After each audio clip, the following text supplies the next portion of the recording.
আমাদের সমাজে বহু ইমানদার আছে আল্লাহর উপরে বিশ্বাস রাখে, কিন্তু তারা আরো অনেক কিছুর উপরে বিশ্বাস রাখে না। আছে তারা ইমানদারও না। এ কারণে বাচ্চাদেরকে ইমানে মুফাসসাল পড়ানো হয় ছোট্টবেলায়। আমানতু বিল্লাহি ওয়া মালাইকাতিহি ওয়া কুতুবিহি ওয়া রুসুলিহি ওয়াল ইয়াউমিল আখির ওয়াল কদরি খাইরিহি ওয়া শাররিহি মিনাল্লাহ ওয়াল কদরি খাইরিহি ওয়া শাররিহি মিনাল্লাহি তাআলা ওয়াল বাসি বাদাল মাউত। মক্তবে গেলে একটা বাচ্চাকে শিখাইতে হয় কিছু বিশ্বাস। বাচ্চাদেরকে শেখানো হয় শুধু আল্লাহর উপরে ঈমান না, বিশ্বাস না, আরো কিছু বিশ্বাস আছে। বলো যে আমি বিশ্বাস এনেছি, ঈমান আনয়ন করেছি আল্লাহর উপরে, ওয়া মালাইকাতিহি এবং আল্লাহর তৈরি ফেরেশতার উপরে ঈমান। আল্লাহ আছেন, ফেরেশতা আছেন। আল্লাহ আছেন, আল্লাহকে দেখি না, আল্লাহর ফেরেশতাও আছে, আমি দেখি না। ফেরেশতা আছে কিন্তু আপনি আমি দেখি না। কত ফেরেশতা আছে আল্লাহর রাসূল বলেন, কত ফেরেশতা যে আল্লাহ বানাইছে এটা গোনার শক্তি আমাদের নাই। প্রত্যেকটা মানুষের সাথে সাথে ফেরেশতা আছে, ডান কাঁধে বাম কাঁধে ফেরেশতা বসা আছে, চোখ দেখতেছে। এখানে আল্লাহর কুদরতি ফেরেশতাদের ডিউটি হইতেছে। বৃষ্টির ফোঁটা পড়তেছে, প্রত্যেকটা ফোঁটার সাথে ফেরেশতা আছে। গাছের প্রত্যেকটা পাতা কাণ্ড শাখা ঝুলবার লাগছে, ফেরেশতা আছে।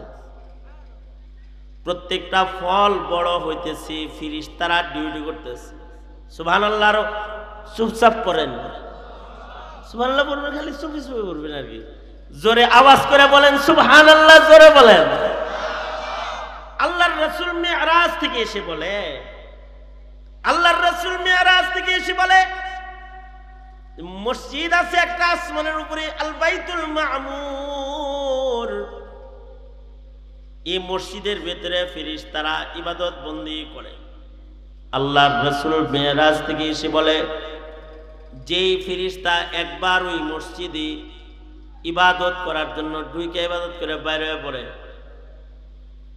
আল্লাহ এত ফেরেশতা বানাইছে কিয়ামত পর্যন্ত এই ফেরেশতার কাফেলা যারা আল বাইতুল মামুর মসজিদে একবার ঢুইকা ইবাদত করলো, এরা ইসরাফিলের বাঁশি বাজার আগে বাইতুল মামুর মসজিদে ফেরেশতাদের কিবলার ভেতরে তারা দ্বিতীয়বার ঢোকার আর চান্স পাবে না। কত ফেরেশতা আল্লাহ বানাইছেন, কিন্তু আজও পর্যন্ত একজন ফেরেশতার লোক দেখা হয় না। আপনারও দেখা হয় নাই, আমারও দেখা হয় নাই। ফেরেশতাদেরকে আসল আকৃতিতে কেউ দেখতে পায় নাই। হ্যাঁ, কখনো কখনো ফেরেশতা মানব আকৃতিতে এসে দেখা করে বলেছে আনা জিবরাইল, অথবা এসে বলেছে আনা ইসরাইল, আমি আজরাইল আলাইহিস সালাম। কারো কারোর সাথে আজরাইলও দেখা করছে। মৃত্যু সম্পাদনকারী ফেরেশতা হলো আজরাইল। সে মানুষের রূহ কবজ করতে যায়, কিন্তু মানুষের নেক আমল বেশি সুন্দর হইলে তখন এই ফেরেশতারাও আল্লাহর কাছ থেকে মানুষের সাথে স্পেশাল সাক্ষাতের অনুমতি লয়। তখন ওরা নিজস্ব আকৃতিতে আসে না, মানুষের আকৃতিতে মানুষের সামনে হাজির হয়ে যায়। আমরা এই পৃথিবীতে এসেছি, আবার এই পৃথিবীর থেকে আমাদের চলে যেতে হবে। আমাদের বিদায়ের পরে দুনিয়া থেকে যখন আমরা চলে যাব, বরজখ এবং আখিরাত, বরজখ এবং আখিরাতে দুই ধরনের মানুষ হবে। এক ধরনের মানুষকে আল্লাহ তাআলা বরজখের জগতেই জান্নাত দান করবেন, আর আখিরাতেও আল্লাহ তাআলা তাদেরকে জান্নাতের মেহমান বানাবেন। তাদের দুঃখ দুর্দশা থাকবে না। আল্লাহ পাকের বিশেষ মেহমান হিসেবে তারা বরজখে আল্লাহ পাকের নিয়ামত ভোগ করবে এবং ময়দানে মাহশারে আল্লাহ পাকের কাছে বিচার সহজ হবে এবং আল্লাহ পাকের কাছে তারা জান্নাতে মেহমান হিসেবে চিরদিন অবস্থানের জন্য জান্নাতে জায়গা পাবে। আর এক দল আছে যারা তাদের মূল্যবান হায়াতে আল্লাহ পাকের পছন্দের কর্মকাণ্ড এবং আল্লাহ পাকের পছন্দনীয় রং হাসিল করতে পারে নাই, তাদেরকে কিন্তু কবর জগতে আযাবের মুখোমুখি হইতে হবে এবং কবর থেকেই তাদের দুঃখের জিন্দেগি শুরু হয়ে যাবে। হাসরের কঠিন ময়দানেও বিচার তাদের কঠিন হবে এবং তারা দোজখের আগুনের মধ্যে নিক্ষিপ্ত হবে। প্রতিটা মুমিন হিসেবে এই বিষয়ে লক্ষণীয় বিষয় হলো এটা যে আমার বরজখ, আমার আখেরাত যেন আমি শাস্তিযোগ্য আসামি হিসেবে আল্লাহর কাছে ধরা না খাই। কেউ যদি আসামি হিসেবে আল্লাহর কাছে ধরা না খেয়ে আল্লাহ পাকের মনোনীত হিসেবে যাইতে চায়, তাহলে তার খুব বেশি সম্বল জরুরত নাই। মাত্র দুটি সম্বলের হেফাজতের মাধ্যমে জান্নাতি হিসেবে দুনিয়ার থেকে বিদায় হইতে পারে। মাত্র দুইটা জিনিস লাগবে। তার একটা হলো তার ঈমানের দৌলত, যেটা দৌলতে ঈমান, এটাকে শিরিক মুক্ত একটা দৌলতে ঈমান নিয়ে তাকে আল্লাহর কাছে যেতে হবে। যদি শিরিক মুক্ত দৌলতে ঈমানটা হয় কারণ, তাহলে ঈমানটা অনেক দামি এক ধন। একেবারে সর্বকনিষ্ঠ মুমিন, যার ঈমান সবচেয়ে ছোট, নগণ্য ঈমান যার, আল্লাহর রাসূল বলেছেন এই উম্মতের সর্বকনিষ্ঠ ঈমানদারকেও আল্লাহ তাআলা এমন 10 পৃথিবীর সমান জান্নাত দান করবেন। তাহলে ঈমান অনেক বড় ধন, অনেক দামি ধন। তবে শুধু ওই সর্বকনিষ্ঠ ঈমান নিয়ে কবরে যাওয়া আর হাসরে দাঁড়ানোর মধ্যে সফলতা নয়। কারণ গুনাহগার মুমিনদেরকেও কবরে আযাব দেওয়া হবে, গুনাহগার মুমিনদেরকেও ময়দানে মাহশারে নেকি কম থাকলে, আমল না থাকলে তাকে দোজখের আগুনে নিক্ষেপ করা হবে। কারণ দোজখ তো এত ভয়ঙ্কর জায়গা যেখানে 1 সেকেন্ড থাকার মতো যোগ্যতাও আমাদের নাই। দুনিয়ার আগুনের ভেতরেই তো 1 মিনিট থাকার যোগ্যতা আমাদের নাই। দুনিয়ার আগুনের ভেতরে যদি আমাদের 1 মিনিট থাকার যোগ্যতা না থাকে, তাহলে জাহান্নামের আগুন যেটা, এটার ভেতরে কি কিছু সময় থাকার যোগ্যতাও আমাদের আছে? জোরে আওয়াজ করে বলেন, আছে? নাই তো। কারণ দুনিয়ার আগুন তো সাধারণ আগুন, আর দোজখের আগুন যেটা, এটা ভয়ঙ্কর আগুন। দুনিয়ার আগুন আর দোজখের আগুনের ভেতরে কিছু ব্যবধান। দুনিয়ার আগুন মানুষ জ্বালায়, আর দোজখের আগুন জ্বালাইছেন কে? জোরে আওয়াজ করে বলেন, কে জ্বালাইছেন? আল্লাহ তাআলা জ্বালাইছেন। দুনিয়ার আগুন তো একেবারে স্বাভাবিক আগুন, সাধারণ আগুন। এই আগুন তেজ কম, কিন্তু দোজখের আগুন যেটা, এটার তেজ অনেক ভয়ঙ্কর। নারু জাহান্নামা আশাদ্দু হাররা, কুল নারু জাহান্নামা আশাদ্দু হাররা। ওগো বন্ধু, আপনি বলে দিন দোজখের আগুন কিন্তু বড় ভয়ঙ্কর আগুন, এর ভয়াবহতা কিন্তু বড় শক্ত। কঠিন আগুন যেটা, সেটা কিন্তু দোজখের আগুন। দোজখের আগুন আর দুনিয়ার আগুনের ভেতরে আর একটা ব্যবধান। একটা ব্যবধান বললাম যে দুনিয়ার আগুন মানুষের হাতে দুনিয়ার আগুন জ্বালায়, কিন্তু দোজখের আগুন জ্বালাইছেন আল্লাহ তাআলা নিজে। দুনিয়ার আগুনের ভেতরে উপকারও আছে, অপকারও আছে, কিন্তু দোজকের আগুনের ভেতরে কোনো উপকার নাই। দোজকের আগুনের ভেতরে শুধু ক্ষতি আর ক্ষতি। দুনিয়ার আগুনে উপকার আছে, এ কারণে আগুন ছাড়া কিছুই হয় না। ভাত রান্না করবে তাও আগুন দরকার হয়, একটা জিনিস প্রস্তুত করবে আগুনের জরুরত হয়, ঘর বানাবে আগুন লাগবে, কারণ ঘর বানানোর টিন অস্তিত্বে আসতে আগুন লাগবে। বিল্ডিং গাঁথবে লোহা অস্তিত্বে আসতে আগুন লাগবে। ইট এটা শক্ত হইতে আগুন লাগে। দুনিয়ার আগুনের ভেতরে এমন উপকার আছে যে উপকারের কারণে মানব জীবনের সব জায়গায় সর্বক্ষেত্রে আগুনের জরুরত হয়। খানা খাবে তো আগুন লাগবে, ভাত রান্না করবে আগুন লাগবে, রুটি পাকাবে আগুন লাগবে, তরকারি রান্না করবে আগুন লাগবে। আগুনের বহু উপকার। শীতের দিনে একটু শীতের আক্রমণ থেকে বাঁচবে তো আগুন লাগবে। আমাদের মানিকগঞ্জে এই আমি তো নোয়াখালীতে আইছি না, আপনাদের দেশেরই, আপনাদের দেশ আমারও দেশ, এই আর কি। তা শীতের দিনে আইলা সাজায়, আইলা আছে না? হ্যাঁ, কি আইলা চিনেন না? হ্যাঁ, অবশ্য আমার মজনু বিয়াই, ওনার বিয়াই উনি আমেরিকা থেকে আইছে। আপনারা তো বাংলাদেশেই ছিলেন, আইলা তো চিনার কথা, এত আমেরিকান মাল না, ঠিক না? আইলা এটা যে সাজায়, এতে কয়লা, এটা আগুন লাগে, আগুন ছাড়া সাজান যাব? শীতের দিনে বাজারের পাহারাদারের আগুন লাগে, দেখবেন খের কতগুলো ধরায়া আগুন ধরাইছে, আগুন ধরায়া আগুন পোয়াইতেছে। তার মানে শীতের সময় আগুনের ভেতরে একটা উপকার সেও পাইতেছে।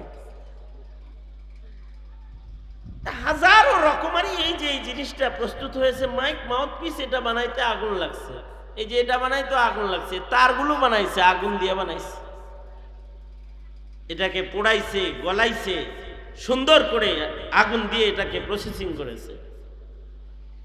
যাই হোক, যে কথাটা আমার মূল কথা সেটা হলো দুনিয়ার আগুনের ভেতরে একটা উপকার আছে, বহুমুখী উপকার, যে মানব জীবনে আগুনের খুব দরকার হয়। বাচ্চা প্রসব করছে, আগুন দরকার হয়, সেক দিতে হয়, তা আগুন দরকার হয়, আগুন জ্বালাইতে হয়। বাচ্চার নাভিতে আগুন দিয়ে সেক দিতে হয়, তো নাভিটা শক্ত হয়। এ কারণে মুসা আলাইহিস সালাম যখন ওনার বাচ্চা হইতেছে রাস্তার ভেতরে, কোরআন বলে, মুসা নবী বলে নিজের বিবিরে, তোমরা এখানে থাকো, আমি একটু আগুন লয়ে আসি। ওখান থেকে দেখছে যে তোর পাহাড়ে আগুনের মতো জ্বলতেছে, আগুন মনে করে যায় না দাঁড়াইছে, তো ওখান থেকে কথার আওয়াজ আসতেছে, মুসা আগুন মনে করছে, আসলে আমি আগুন না, ইন্নী আনাল্লাহ, এখানে আমি তোমার আল্লাহ আছি। আল্লাহু আকবার, জোরে বলেন। আগুন এটা বাচ্চা জন্মগ্রহণ করবে তখনও লাগে। মানুষ মরে গেলে পরে গরম পানি করবে তো আগুন লাগে। মৃত মাইয়িতের গোসল দিবে, আগুনের জরুরত হয়। মানুষের জন্মের সময় থেকে তার মরণের শেষ গোসল পর্যন্ত আগুনের একটা উপকার আছে। এটা দুনিয়ার আগুন, এর ভেতরে উপকারও আছে, কিন্তু কবরের ভেতরে, জাহান্নামের ভেতরে যে আগুনটা আছে, আগুনটার কোনো উপকার নাই। এই আগুনের ভেতরে শুধুই মাত্র অপকার আর অপকার। দুনিয়ার আগুন বাতাস, বেশি প্রবল বাতাস হলে নিভে যাবে। আগুনের চেয়েতে যদি বাতাস শক্তিশালী বাতাস হয় তাহলে আগুন নিভে যায়। এই কারণে দুনিয়ার বাতি নিভাইতে মানুষ মুখের বাতাসও ব্যবহার করে। কুপি নিভাইব, ফু দিছে তো কপি নিবা গেছে, ফু দিয়া কপি নিবান যায়। বাতি জ্বলতেছে তো হাত দিয়া বাতাস করছে, দুনিয়ার আগুন বাতাসের আঘাত করলে নিভে যায়। অথবা দুনিয়ার আগুন পানি দিলে পরে নিভে যায়। এ কারণে কোথাও যদি আগুন লাগে তো ফায়ার সার্ভিস ডাকে, ফায়ার সার্ভিসের পানি দিয়া দুনিয়ার আগুন নিভায়। স্পিডে পানি মারতেছে তো আগুন নিবে। দুনিয়ার আগুন বাতাসে নিবে, পানিতে নিবে, কিন্তু জাহান্নামের আগুন এটা এমন একটা ভয়ঙ্কর আগুন যে আগুন পানির ভিতরেও জ্বলে, যে আগুন পানিতে নিভবে না, যে আগুন বাতাসে নিভবে না। দোজকের ভেতরে গলা পর্যন্ত পানি, তার ভেতরে এ পানির ভেতরে আগুন জ্বলবার লাগছে। পানি আগুনকে নিভাইতে পারে না। প্রবল বাতাস, প্রবল গর্জন দোজকের ভেতরে আছে, কিন্তু বাতাস আর গর্জনে আগুন দমে না, দুর্বল হয় না। দোজকের আগুনটা একটা ভয়ঙ্কর আগুন, যেটা বাতাসেও জ্বলে, পানিতেও জ্বলে। দুনিয়ার আগুন বাতাসে নিভে, পানিতে নিভে। জাহান্নামের আগুন বাতাসেও জ্বলে, পানিতেও জ্বলে। তবে হ্যাঁ, জাহান্নামের আগুন, জাহান্নামের আগুন এটা নেক আমলের জ্যোতি দিয়া নিভা যায়। ইমানের জ্যোতির কাছে জাহান্নামের আগুন দুর্বল। এ কারণে পুলসরাতের পুল, যেটা দোজকের উপরে আল্লাহ তাআলা নির্মাণ করেছেন, এই পুলসরাতের পুলের উপর দিয়া যখন কোনো মুমিন তার ঈমান আর তার নেক আমলের আলো সহ যখন পুলসরাতের পুলের উপরে পথ চলতে যখন থাকবে, নিচের থেকে জাহান্নাম কেঁদে কেঁদে বলবে, এহে মুমিন, অমুমিন, এত ধীরে ধীরে পুলসরাতের পুলের উপরে তুমি হাঁটছো কেন? তুমি একটু জলদি করে পার হয়ে চলে যাও, কারণ তোমার ইমানের আলোর কাছে আমি দুর্বল, আমি নিভে যাইতেছি। আল্লাহু আকবার, জোরে বল। তোমার ইমানের আলো, তোমার নেক আমলের আলোয় আমি নিভে যাচ্ছি। বান্দার জিন্দেগীর যত নেক আমল আছে এগুলোর আলোর কাছে জাহান্নাম দুর্বল। এ কারণে মুমিন যখন পুলসরাতের পুলের উপর দিয়ে যাবে, তখন দোজক থেকে কান্নার আওয়াজ আসবে। চিৎকার করে দোজক বলতে থাকবে, যাও যাও মুমিন, তুমি একটু জলদি অতিক্রম করে চলে যাও, তোমার জ্যোতিতে আমি নিভা গেলাম, তো আমি নিভা যাইতেছি, তুমি একটু জলদি করে অতিক্রম করে চলে যাও। দুনিয়ার আগুন পানি দিলে নিভি, জাহান্নামের আগুন একটা পানি দিয়ে নিভে, যে পানিটা বান্দার চোখ দিয়া বের হয়।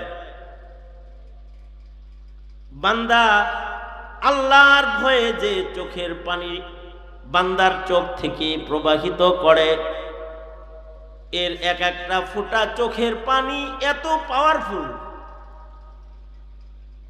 ময়দানে মাহশারে বান্দার এই চোখের পানির দ্বারা দোজখকে দূরে নিভানো হবে, দোজখকে দূরে দেওয়া হবে, দূরে ঠেলে দিবে।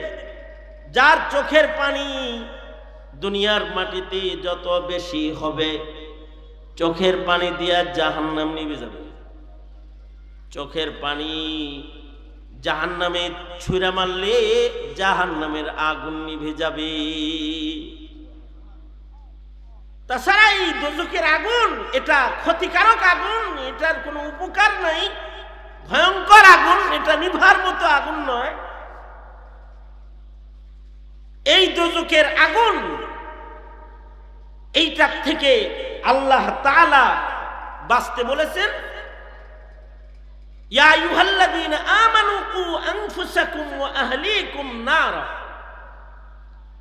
এই ঈমানদারেরা তোমরা নিজেকে এবং তোমাদের আহালকে দোজখ থেকে বাঁচাও, আগুন থেকে বাঁচাও, জাহান্নামের আগুন থেকে বাঁচাও। জাহান্নামের আগুন থেকে কে বাঁচবে? জাহান্নামের আগুন থেকে সে বাঁচবে যে জান্নাতকে নিজের জন্য নিশ্চিত করতে পারবে। সুবহানাল্লাহ বলে। জান্নাতকে নিশ্চিত করেছে তো সে দোজখের আগুন থেকে বেঁচে গেছে। এই জান্নাত নিশ্চিতকরণ যেটা, এটার জন্য অনেক বেশি কিছুর দরকার নাই। জান্নাত নিশ্চিত করতে আর দোজখের আগুন থেকে নিজেকে বাঁচাইতে মাত্র দুইটা জিনিস লাগবে। কয়টা জিনিস লাগবে জোরে বলেন, এই জোরে আওয়াজ করে বলেন, কয় জিনিস লাগবে? মাত্র দুই জিনিস লাগবে। এক নাম্বার হলো শিরিক মুক্ত সাচ্চা পাক্কা একটা ঈমান লাগবে। শুধু ঈমান দিয়ে দোজখ থেকে নিজেকে বাঁচানো সম্ভব নয়। ঈমানের সাথে যতক্ষণ পর্যন্ত না নেক আমলের শক্তিও অর্জিত না হবে। আমাদের তো এখন ঈমানও কমজোর, নেক আমলও কমজোর। আমাদের নেক আমলও কম, আমাদের ঈমানের জ্যোতিও এখন কম। এই যুগের মুমিনদের যে ঈমান, এই ঈমান দিয়ে দোজখের আগুন থেকে বাঁচা মুশকিল। দোজখের আগুন থেকে বাঁচতে হলে মুমিনে কামিল হইতে হবে। মুমিনে কামিল যারা, তারা দোজখের আগুন থেকে মুক্ত। কামিল মুমিন যারা, তারা জাহান্নামের আগুন থেকে মুক্ত। শুধুই মাত্র কালেমা পড়ার মাধ্যমে অথবা মুসলিম ঘরে জন্মগ্রহণ করে মুখে কালিমা পাইলেই সে কামিল মুমিন হয় না। কামিল মুমিন হওয়ার জন্য কামিল মুমিনের আলাদা যে সিফাতগুলো আছে, সেই সিফাতগুলো অর্জন না করা পর্যন্ত একজন মানুষের নাম কামিল মুমিনের দপ্তরে যায় না। আমাদের একটা ভুল ধারণা হলো, আমরা মনে করি কালেমা পড়ছি তো আমি মুমিন। কালেমা পড়লেই মুমিন হয় না, বরঞ্চ কিছু শর্ত শারায়েতের ভিত্তিতে কালেমা পড়নেওয়ালা মুমিন। শুধু কালেমা পড়ার যে কাম, এটা তো মুনাফিকেও করছে। মুনাফিকরাও বলতো লা ইলাহা ইল্লাল্লাহ মুহাম্মাদুর রাসূলুল্লাহ। তারা বলতো, শুধু এতটুকুন বলার মাধ্যমে একজন মানুষ কামিল মুমিন না। এ কারণে আল্লাহর রাসূল সাল্লাল্লাহু আলাইহি ওয়াসাল্লামের ঈমানের বহু শাখা প্রশাখা বর্ণিত করেছেন। আল্লাহর রাসূল বলেন, আল ঈমানু বিজউন ওয়া সাবউনা শু'বাতান। ঈমানের 70-এরও বেশি শাখা প্রশাখা আছে। ঈমানের 70-এরও বেশি শাখা প্রশাখা আছে। ইমাম বাইহাকী রাহমাতুল্লাহি আলাইহি শুআবুল ঈমান বিশাল বড় এক অধ্যায়ের কিতাব লিখেছেন। শুধু ঈমানের অধ্যায় নিয়ে কিতাব লিখিত হয়েছে। ঈমানের অসংখ্য অগণিত শাখা আছে, তবে ঈমানের মৌলিক কিছু শাখা যেগুলো আছে, এগুলো বাচ্চাদেরকে মক্তবেও পড়ানো হয়। শুধুই মাত্র আল্লাহর উপরে বিশ্বাস আনলেই ঈমানদার না। আমাদের সমাজে বহু ঈমানদার আছে, আল্লাহর উপরে বিশ্বাস রাখে, কিন্তু তারা আরো অনেক কিছুর উপরে বিশ্বাস রাখে না। আছে, তারা ঈমানদারও না। এ কারণে বাচ্চাদেরকে ঈমানে মুফাসসাল পড়ানো হয় ছোট্টবেলায়। আমানতু বিল্লাহি ওয়া মালাইকাতিহি ওয়া কুতুবিহি ওয়া রুসুলিহি ওয়াল ইয়াউমিল আখির ওয়াল কদরি খাইরিহি ওয়া শাররিহি মিনাল্লাহ ওয়াল কদরি খাইরিহি ওয়া শাররিহি মিনাল্লাহি তাআলা ওয়াল বাসি বাদাল মাউত। মক্তবে গেলে একটা বাচ্চাকে শিখাইতে হয় কিছু বিশ্বাস। বাচ্চাদেরকে শেখানো হয় শুধু আল্লাহর উপরে ঈমান না, বিশ্বাস না, আরো কিছু বিশ্বাস আছে। বলো যে আমি বিশ্বাস এনেছি, ঈমান আনয়ন করেছি আল্লাহর উপরে। ওয়া মালাইকাতিহি, এবং আল্লাহর তৈরি ফেরেশতার উপরে ঈমান। আল্লাহ আছেন, ফেরেশতা আছেন। আল্লাহ আছেন, আল্লাহকে দেখি না, আল্লাহর ফেরেশতাও আছে, আমি দেখি না। ফেরেশতা আছে কিন্তু আপনি আমি দেখি না। কত ফেরেশতা আছে আল্লাহর রাসূল বলেন, কত ফেরেশতা যে আল্লাহ বানাইছে, এটা গোনার শক্তি আমাদের নাই।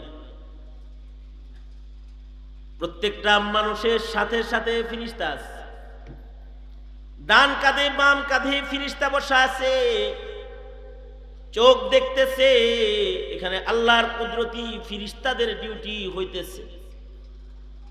বৃষ্টির ফোঁটা পড়তেছে, প্রত্যেকটা ফোঁটার সাথে ফেরেশতা আছে। গাছের প্রত্যেকটা পাতা, কাণ্ড, শাখা ঝুলবার লাগছে, ফেরেশতা আছে। প্রত্যেকটা ফল বড় হইতেছে, ফেরেশতারা ডিউটি করতেছে। সুবহানাল্লাহ। চুপচাপ করেন, সুবহানাল্লাহ বলবেন, খালি চুপি চুপি বলবেন আর কি। জোরে আওয়াজ করে বলেন সুবহানাল্লাহ, জোরে বলেন। আল্লাহর রাসূল মিরাজ থেকে এসে বলে, আল্লাহর রাসূল মিরাজ থেকে এসে বলে, মসজিদ আছে একটা আসমানের উপরে, আল বাইতুল মামুর। এই মসজিদের ভেতরে ফেরেশতারা ইবাদত বন্দি করে। আল্লাহর রাসূল মিরাজ থেকে এসে বলে, যেই ফেরেশতা একবার ওই মসজিদে ইবাদত করার জন্য ঢুকে ইবাদত করে বাইরে হয়ে পড়ে, আল্লাহ এত ফেরেশতা বানাইছে, কিয়ামত পর্যন্ত এই ফেরেশতার কাফেলা যারা আল বাইতুল মামুর মসজিদে একবার ঢুইকা ইবাদত করলো, এরা ইসরাফিলের বাঁশি বাজার আগে বাইতুল মামুর মসজিদে ফেরেশতাদের কিবলার ভেতরে তারা দ্বিতীয়বার ঢোকার আর চান্স পাবে না।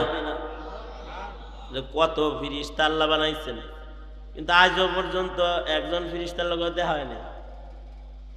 আপনারও দেখা হয় নাই, আমারও দেখা হয় নাই।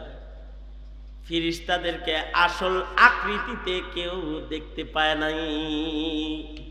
হ্যাঁ, কখনো কখনো ফেরেশতা মানব আকৃতিতে এসে দেখা করে বলেছে আনা জিবরাইল, অথবা এসে বলেছে আনা ইসরাইল, আমি আজরাইল আলাইহিস সালাম। কারো কারোর সাথে আজরাইলও দেখা করছে। মৃত্যু সম্পাদনকারী ফেরেশতা হলো আজরাইল। সে মানুষের রূহ কবজ করতে যায়, কিন্তু মানুষের নেক আমল বেশি সুন্দর হইলে তখন এই ফেরেশতারাও আল্লাহর কাছ থেকে মানুষের সাথে স্পেশাল সাক্ষাতের অনুমতি লয়। তখন ওরা নিজস্ব আকৃতিতে আসে না, মানুষের আকৃতিতে মানুষের সামনে হাজির হয়ে যায়।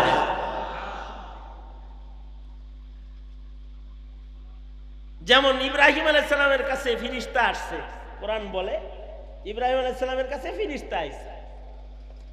যেমন লূত আলাইহিস সালামের কাছে ফেরেশতা আসছে, কোরআন বলে ফেরেশতা এসেছে লূত আলাইহিস সালামের গ্রামে, দেখা করেছে পয়গম্বরের সাথে। পয়গম্বর কি বলতেছে, আমাকে নিয়ে চিন্তা করেন না, আমরা দেখতে মানুষ কিন্তু আসলে আমরা কিন্তু ফেরেশতা। তার মানে নিজের আকৃতিতে আসে নাই, মানুষের আকৃতি ধারণ করে তারপরে আসছে। মানুষ যদি বেশি ভালো হয়, বুজুর্গ টাইপের হয়, তাহলে ফেরেশতারা তাদের সাথেও কখনো কখনো মুলাকাত করে। যেমন মালিক ইবনে দিনার রহমতুল্লাহি আলাইহি, উনি একদিন এক কবরস্থানে পাক দিয়ে যাচ্ছেন, তো উনি দেখলেন যে গুরুস্থানের ভেতরে দুইটা লোক কাগজ কলম নিয়ে কি যেন বয়া বয়া লিখবার লাগছে। এটা দেখলেন, দেখে মালিক ইবনে দিনার কাছে গেলেন, যাই বলেন, এই কে তোমরা? আমরা আল্লাহর ফেরেশতা। কি করো তোমরা এখানে? আমরা জমিনের উপরের এই মাটির নিচে যারা আছে আর উপরে যারা আছে এদের নেককার আর বদকারের একটা লিস্টি করবার লাগছে। আসলে এদের মালিক ইবনে দিনারের সাথে দেখা করার শখ জাগছে, আল্লাহর কাছ থেকে তারা অনুমতি লইছে যে কামও করি গা, এর লগে একটু দেখাও করি গা। আল্লাহ দেখা করার ইজাজত দিছেন, তো দেখা করতেছে। কি করো তোমরা? আমরা নেককার আর বদকারের লিস্টি করতেছি। মালিক ইবনে দিনার সম্পর্কে দেখে টাকা নাই, তো উনি এই পকেটে হাত দেয়, টাকা নাই। এই নৌকাওয়ালা খেপে গিয়ে মালিক ইবনে দিনারকে গলায় ধাক্কা দিয়ে বলে, পকেটে টাকা নাই, টাকা হাতায় পাও না, অভিনয় করো, টাকা ছাড়া এত বড় লম্বা নদী পার হওয়ার জন্য নৌকায় ওঠো, হ্যাঁ দুষ্ট লোক কোথাকার, বলে গলায় ধাক্কা দিয়েছে। তখন ওনার বুড়া খাবার হাল ভেঙে গেছে।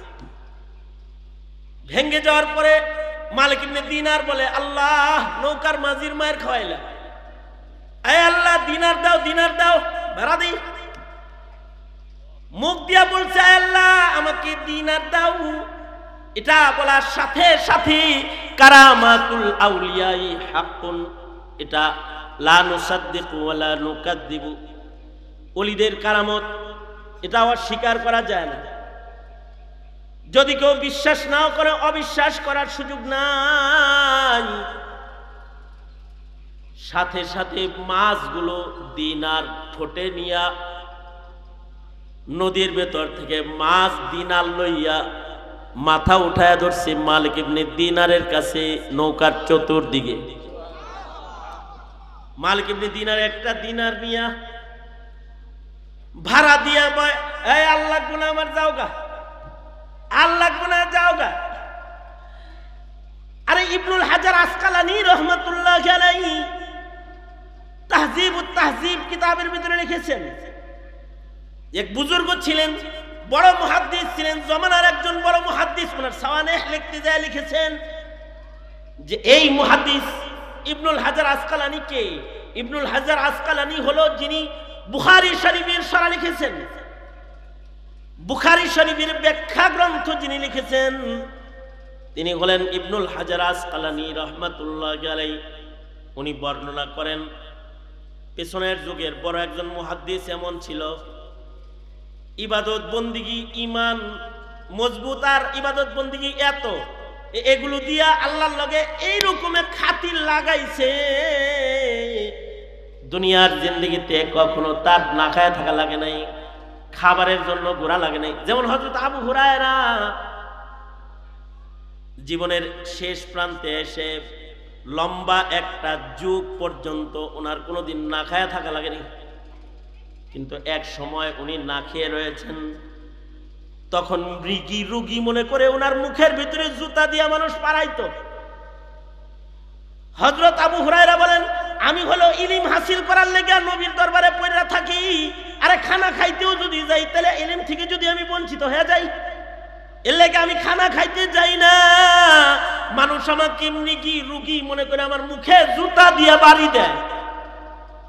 কারণ জমানার নিয়ম ছিল মৃগী রুগীর নাকের কাছে জুতা আনলে পরে মৃগী রোগ ভালো হইতো।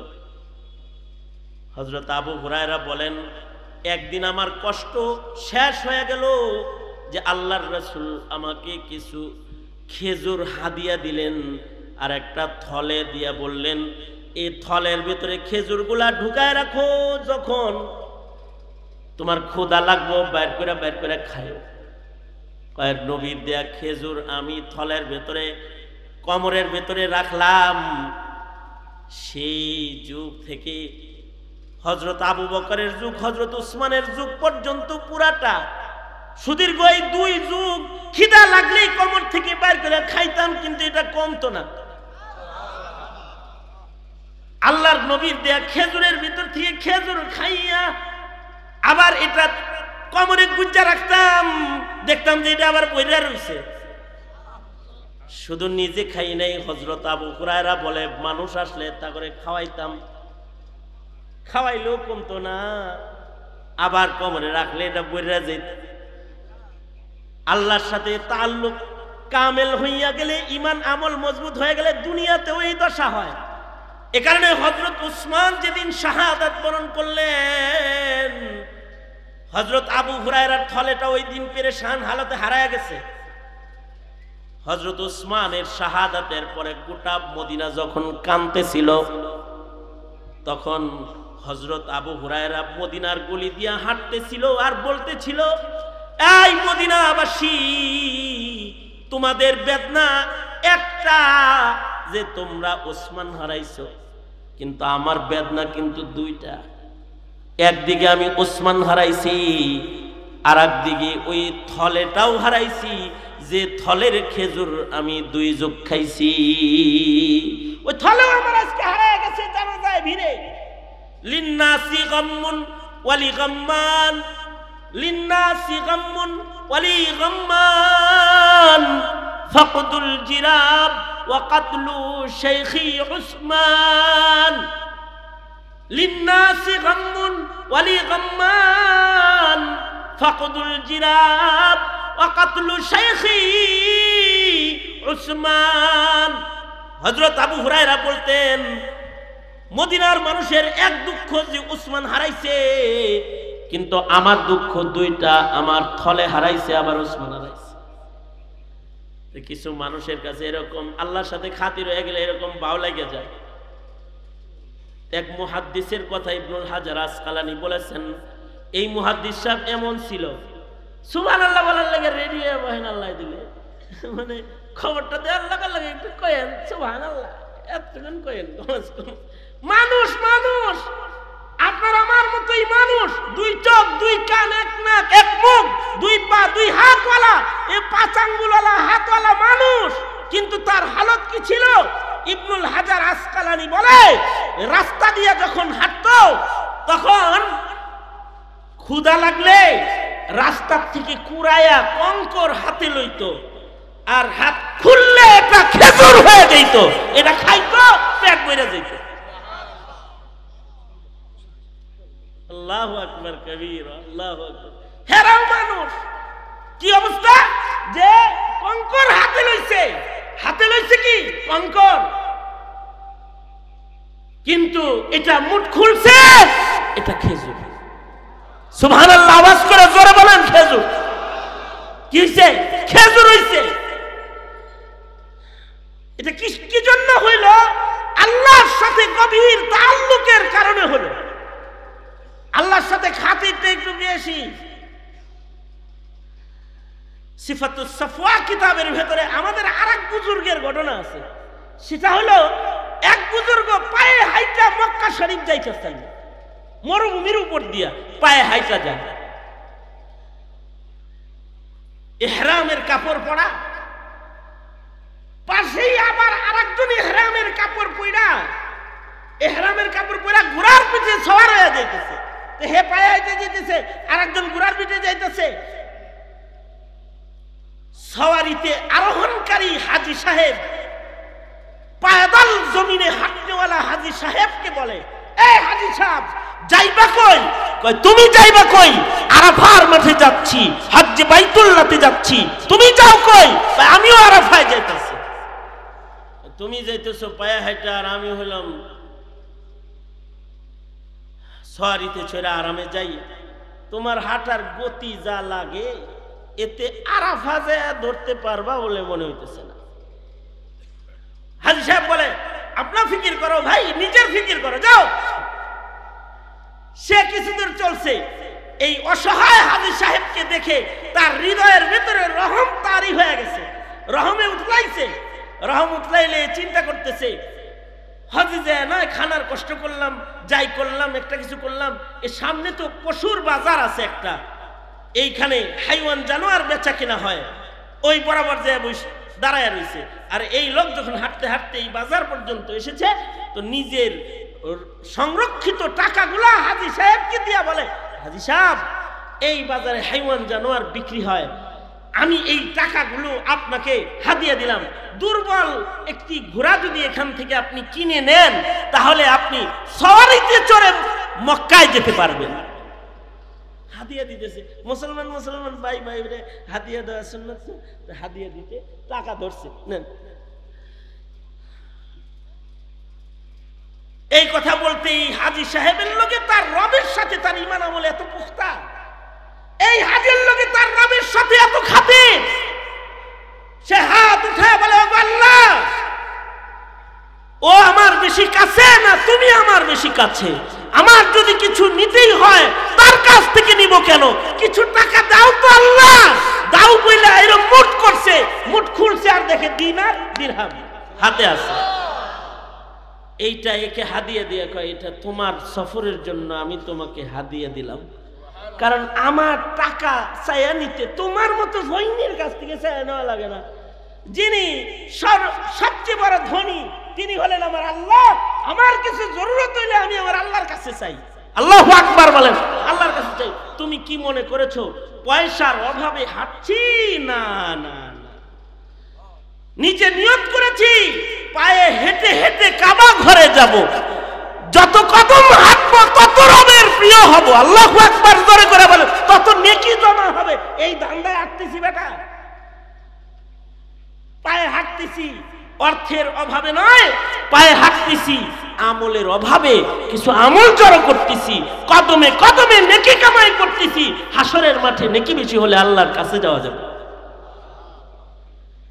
কিছু মানুষের সম্পর্ক তো আল্লাহর সাথে এরকম হয়। এরকম হয়ে গেলে তাগর লগে ফিরিস্তা দেখা করতে আসাটা এটা কোনো ফিরিস্তা দেখা করতে আসা কোনো অস্বাভাবিক কিছু না।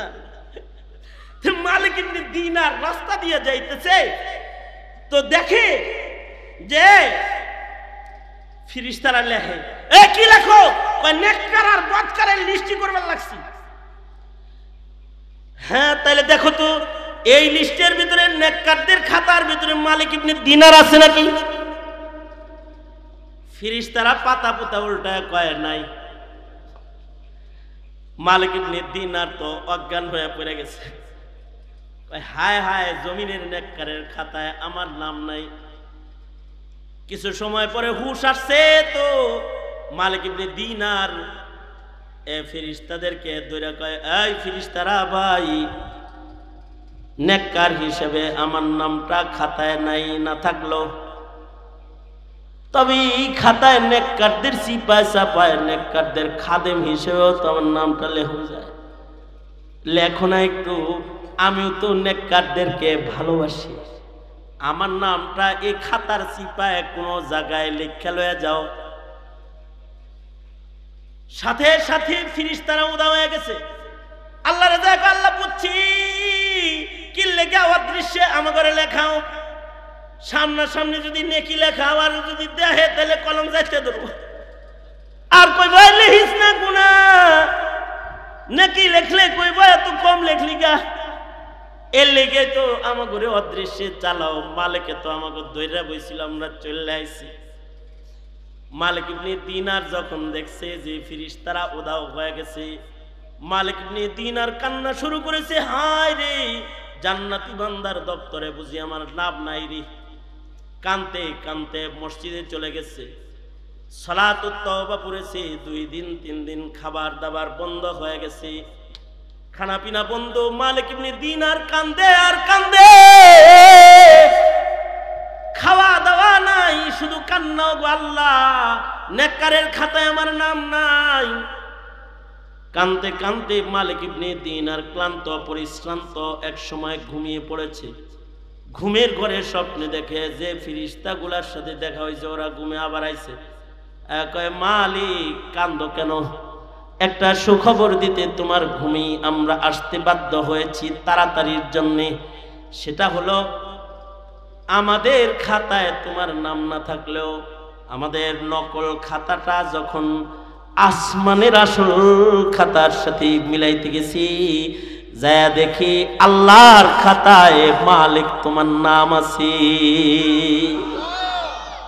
এত বড় নেককার ছিলেন, এ কারণেই তো দিনার দিরহাম মাসে ঠোঁটে লইয়া উপরে উঠে যেত।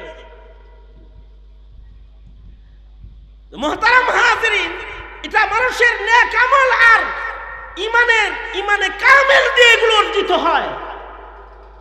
এক বুজুর্গ রাস্তা দিয়ে যে জান্নাত তো অনেক দূরের কথা, কবরের জান্নাত তো অনেক দূরের কথা, দুনিয়াতেও ইজ্জত অর্জন হয় নেক আমল আর ইমানে কামেল যদি কারোর অর্জন হয়। এক বুজুর্গ সাধারণ একজন তরকারিওয়ালা, সাধারণ তরকারিওয়ালা একজন মানুষ, বাজারে তরকারি বিক্রি করে আর জীবন যাপন করে, সবজি বিক্রেতা। এই সবজি বিক্রেতার গুণ হলো তার রাতের নামাজ কাজা নাই। এই সবজি বিক্রেতার গুণ হলো সে সব সময় ওযুর হালতে থাকে। আল্লাহু আকবার বলেন। ওযুর হালত বুঝছেন তো? আমরা তো মনে করেন খালি মনে করেন 5 বেলা নামাজের টাইমে ওযু করি। আর কিছু মানুষ আছে এদের ওযু চলে গেলেই তারা ওযু করে, তারা ওযু ছাড়া এক মুহূর্ত কাটায় না। যেমন হযরত বেলাল তাহিয়াতুল ওযু নামাজও ছাড়ে না, আর ওযুর হালতও নিজের থেকে সরায় না। নবীজি মেরাজ থেকে আইসা বলে, বেলাল, ফরশের বেলাল আরশে গেল কেমনে গো? জমিনের বেলালের আওয়াজ জান্নাতে গেল কেমনে গো? আল্লাহু আকবার জোরে করে বলেন। এ কালা বেলাল, তুমি এইরকম পাওয়ারফুল যে তোমার জুতার আওয়াজ জান্নাতের ভিতরে, কি আমল করো? বেলাল বলে, আল্লাহর নবী, ওযু চলে গেলে ওযু করি, আর যখনই ওযু করি তখন 2 রাকাত তাহিয়াতুল ওযু নামাজ পড়ি। এই সবজি বিক্রেতার একটি গুণ হাকিমুল উম্মত থানবী বলেছেন, এই সবজি বিক্রেতার গুণ হলো যখনই তার ওযু চলে যায় তখন সে ওযু বানায়, ওযু করে। এটা তার সিফাত, এটা তার গুণ। 5 ওয়াক্ত নামাজ তাকবীরে উলার সাথে পড়ে, হালাল খানা খায়, হারাম থেকে নিজেরে বাঁচায় অনেক গুণী গুণী। এই লোক রাস্তা দিয়ে তরকারির বোঝা মাথায় নিয়ে যাইতেছে, হাকিমুল উম্মত হযরত থানবী লিখেছেন যে সামনে আইসা এক লোক এমনে দাঁড়াইছে, সে যাইতেছে বাজারে আর তার সামনে এমনে দাঁড়াইছে। এই রাস্তা ছাড়ো না কেন? কে তুমি? তোমার আমগর এলাকায় ঘিউরে কখনো দেখি নাই। মানে ঘিউর আমি কইলাম আর বুঝে ফেললে গা, কে তুমি এমনি দাঁড়াইছো? জীবনে তোমার কোনোদিন আমগো এলাকায় দেখি নাই, চেনা চেনাও লাগে না তোমার, কে তুমি আবার এমনি খারাইলা? আগন্তুক যিনি সামনে দাঁড়ানো তিনি বলে, আমি আজরাইল আলাইহিস সালাম, আমি ইসরাইল, মালাকুল মউত, রূহ কবজ করনে ওয়ালা ফেরেশতা। এই কথা বলতে আমরা হইলে তো ডরায় যেতাম যে মালাকুল মউত আইছে। এখন যদি আপনারা আমার কেউ কয় আমি মালাকুল মউত, কে হাসবেন? এরকম করবেন কি? কথা কর না কে? এই নরস নরস না কে বেটা, হাসবি নাকি? যুবক বেড়ে কথা কস না কে? হাসবি মানে তোমারে যদি কয় আমি মালাকুল মউত এসেছি, আমি তো জায়গায় শেষ। কিন্তু এই লোকেরা যখন বলেছে আমি মালাকুল মউত এসেছি, আমি ইসরাইল, আজরাইল আলাইহিস সালাম আইছি, এই কথা যখন বলছে, বলার সাথে সাথে এই লোকটা হাসিয়া দিয়ে কয়, ও আজরাইল ভাই, কবে থেকে অপেক্ষা করতেছি, আপনি কবে আইবেন? আজরাইল ভাই, যখন তখন আপনি আসতে পারেন, এর লেগে আর সব সময় আমি ওযু কইরা থাকি। আজকেও আমি ওযুর হালতে আছি। বুঝছি আজরাইল ভাই, আপনি বুঝি আমারে নিতে আইছেন। তাহলে আজরাইল ভাই শুনেন, এই যে আমার মাথার তরকারির বোঝাটা আমি নামাইলাম, এখনো আমার ওযু আছে আজরাইল ভাই। এই যে আমার কাঁধের গামছাটা, এটাই হলো আমার জায়নামাজ। কোন জায়গায় যদি নামাজ রক্ত হইয়া যায়, মসজিদ যদি দূরে রয়, এই মুসল্লা বিছায়া বা ওযু আমি আমার রবের কদমে দাঁড়ায় যাই। এখন বা ওযু আছি, কাঁধের গামছাটা এটা আমার জায়নামাজ। ও আজরাইল ভাই, এই যে তরকারির বোঝা নামাইছি, এই যে গামছা বিছাইলাম, এই যে কেবলার মুখে আমি দাঁড়াইলাম, একটু অপেক্ষা করো ভাই, আমি এখন 2 রাকাত নামাজ পড়তে দাঁড়ায় যাব। যখন আমি সিজদায় পড়ে আমার রবকে ডাকতে থাকবো, সুবহানা রাব্বিয়াল আ'লা আ'লা। আজরাইল ভাই রে, তখন তুমি আমার রূহটা কবজ কইরা লইয়া যাও। সারা জিন্দেগি ভর নামাজ পড়েছি আর দোয়া করেছি, সিজদার হালতে যেন আমার মরণ হয়। আজরাইল ভাই, সিজদার হালতে আমার রূহটা তুমি কবজ করে নিয়ে যাও।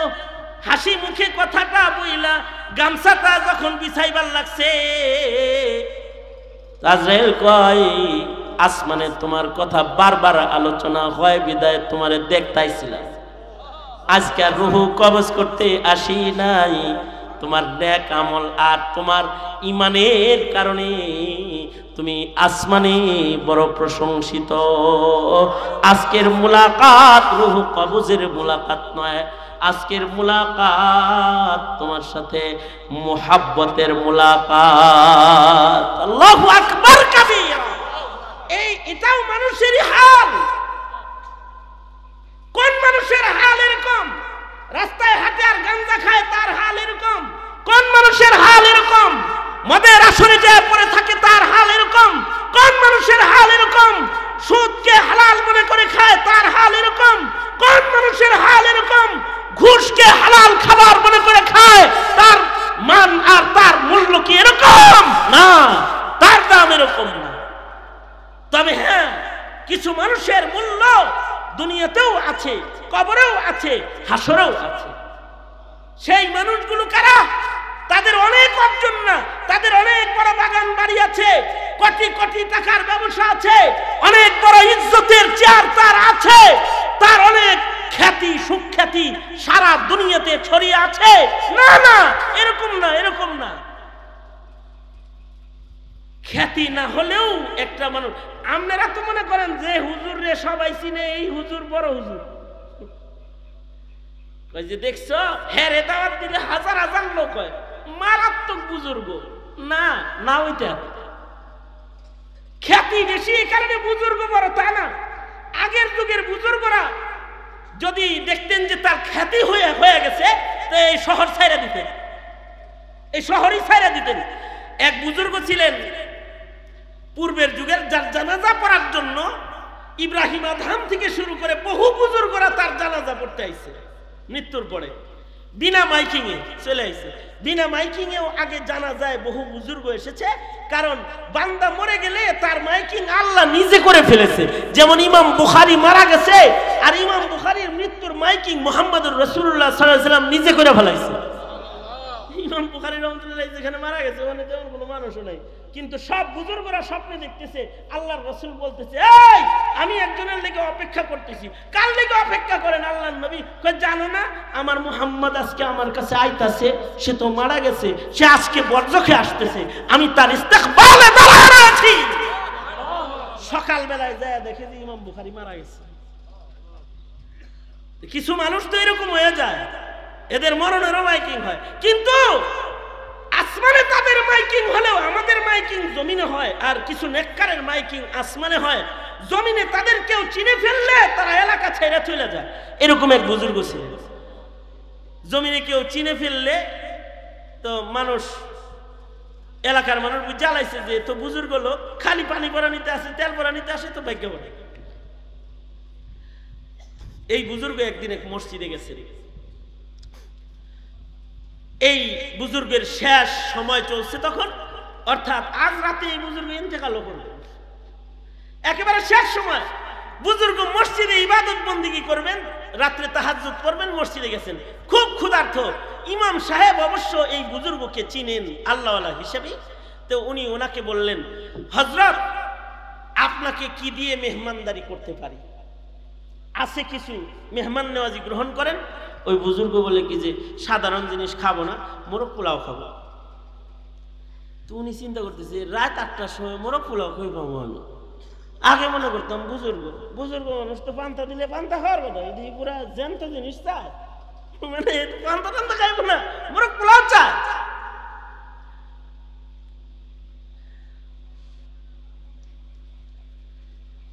তো বুজুর্গ খাইলো না, উনি বিশ্রাম নিতেছে, শেষ রাত্রে তাহাজ্জুদ পড়বে বলে বিশ্রামে চলে গেছে। এই ইমাম সাহেবও ওনার রুমে গেছে, আর চিন্তা করতেছে, সারা জনম জানলাম এই লোকটা বুজুর্গ বড়, আজকে দেখি এই লোকটা খাদক বড়, মনে মনে ভাবতেছে। আশ্চর্য বিষয় হলো, রাত যখন 11টা 12টা, ঠিক ওই সময় মোরগ পোলাও এলাকার এক নেককার মহিলা বুরকা পরে মসজিদের গেটে এসে বলে, ইমাম সাহেব এই যে একটু খাবার আনছি, এই খাবার আপনি এবং কোন মুসাফির আপনার কাছে থাকলে তাকে খাইয়ে দেন। কি খাবার আনছেন? কয় মোরগ পোলাও। তুমি রাত 11টা 12টার সময় আমার মসজিদে মোরগ পোলাও দিয়ে কিনলে গাইলা? কয় দেখেন, সন্ধ্যা রাত্রে আমার মাসুম বাচ্চাটা হারায় গেছে, মা হিসাবে আমি মান্নত মেনেছি, আল্লাহ তুমি যদি আমার সন্তান আমাকে ফিরায় দাও তাহলে আমি আল্লাহওয়ালাদেরকে মেহমানদারি করব, রাস্তার মুসাফিরকে ভালো খানা খাওয়াবো, অনাহারীকে খাবার খাওয়াবো। আল্লাহ তুমি আমাকে আমার সন্তান ফিরায় দাও। আমি দোয়া করার 2 ঘন্টা পরেই অন্ধকারের ভেতরে খোলা মাঠে আমার সন্তানকে ঘুরতে আমি পাইয়া গেছি। মা হিসাবে হারিয়ে যাওয়া সন্তান পেয়েছি, এর চেয়ে খুশি আর কি। তাই রাতারাতি মোরগ পোলাও রান্না করে আপনি আল্লাহওয়ালা মানুষ, নামাজ পড়ান, আপনার লাগে লয়ে আইছি, যদি আপনি কোনো মুসাফির পান তারেও খাওয়ায়েন। উনি বলে মুসাফির তো ঘরেই আছে, মনে হয় তার লেগে আল্লাহ তোমারে দিয়ে পাঠাইছে। এই বুজুর্গকে মসজিদের ভেতরে যায় ঘুমন্ত বুজুর্গকে ডেকে বলে, এই আল্লাহর বান্দা তুমি যা খাইতে চাইছিলা আল্লাহ তা পাঠাই দিছে, উঠো। কিসে? মোরগ পোলাও আইছে, মোরগ পোলাও খাইয়া এই লোকটা বুজুর্গটা ওযু বানায়া তাহাজ্জুদের নামাজে দাঁড়ায় গেছে। এই নামাজ তাহাজ্জুদ শেষ করার পরে বুজুর্গের হায়াত ফুরায় গেছে, অর্থাৎ আল্লাহর বান্দাকে দুনিয়া থেকে নেওয়ার আগে তার চাহিদা মতো খানা খাওয়ায়া তারপরে আল্লাহ তাআলা নিতেছি। এবং ওই মসজিদের ভেতরে ইন্তেকাল হয়েছে। সকালবেলায় দেখা গেল এলাকার দূর দারাজ থেকে বুজুর্গরা তার জানাজা পড়তে এসেছে। ইমাম সাহেব বলে, কেমনে বুঝলেন যে উনি মারা গেছে? কয়, আরে আমাদেরকে ঘুমের মধ্যে বলা হয়েছে অমুক মসজিদে আমার প্যার আল্লাহর সাথে যায় গোসল দাও। জমানার 4 বুজুর্গ এসে তাকে গোসল দিয়েছে এবং জানাজা পড়ে কবরে নামাইছে। নেককার যখন কেউ হয় তার লগে রবের খাতির এরকম হয়। হ্যাঁ হয়, দুনিয়াতেও হয়। যদি দুনিয়াতেই খাতির হয়, কবর হাসরের খাতির তো হবেই। এই কবর হাসরের খাতিরের জন্য সম্বল অনেক কিছু লাগে না, ভালো কাপড়ও লাগে না, ভালো জামাও লাগে না, ক্ষমতার চেয়ারও লাগে না, অনেক টাকার বান্ডিলও লাগে না। তবে 2টা জিনিস লাগে। কি কি লাগে? ঈমান লাগে বড় সচ্চা, যে ঈমানের ভেতরে কোনো নুকসান নাই। আর নেক আমল লাগে কিছু পাক্কা, যে নেক আমলের ভেতরে রিয়াকারি নাই, ইখলাস ওয়ালা আমল। এই 2 সম্বল যদি কারোর অর্জিত হয় তো আল্লাহ তাআলা শুধু জান্নাত তাকে দেয় না, তাকে ফেরদাউস জান্নাতের মালিক বানায় দেয়। আল্লাহু আকবার করে বলেন। ওই কথাটাই কোরআনে কারীমের সূরা কাহফের এই আয়াত, কথিত আয়াত যেটা আমি পড়েছি, সেখানে আল্লাহ বলছেন, ইন্নাল্লাযীনা আমানু ওয়া আমিলুস সালিহাত, ইন্নাল্লাযীনা আমানু ওয়া আমিলুস সালিহাতি কানাত লাহুম জান্নাতুল ফিরদাউসি নুজুলা খালিদিনা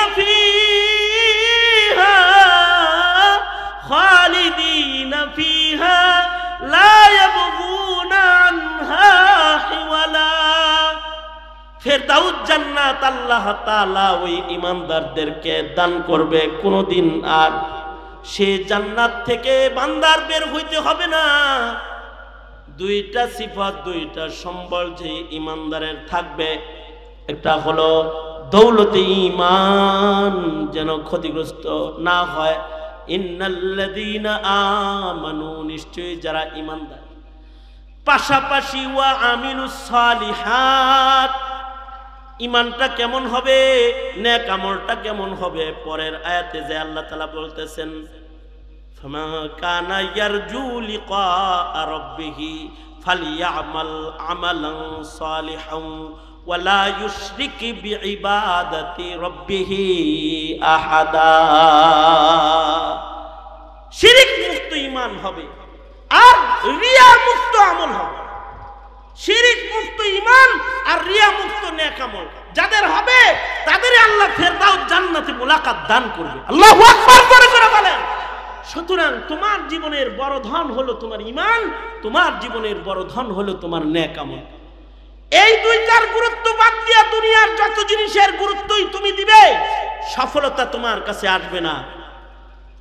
তোমাকে জিনজিরে আবদ্ধ হতে হবে, কবর হাসরে লাঞ্ছিত হতে হবে, বেইজ্জতির মালা তোমাকে গলায় নিতে হবে যদি ঈমান আমল বর্জনকারী হয়ে যাও।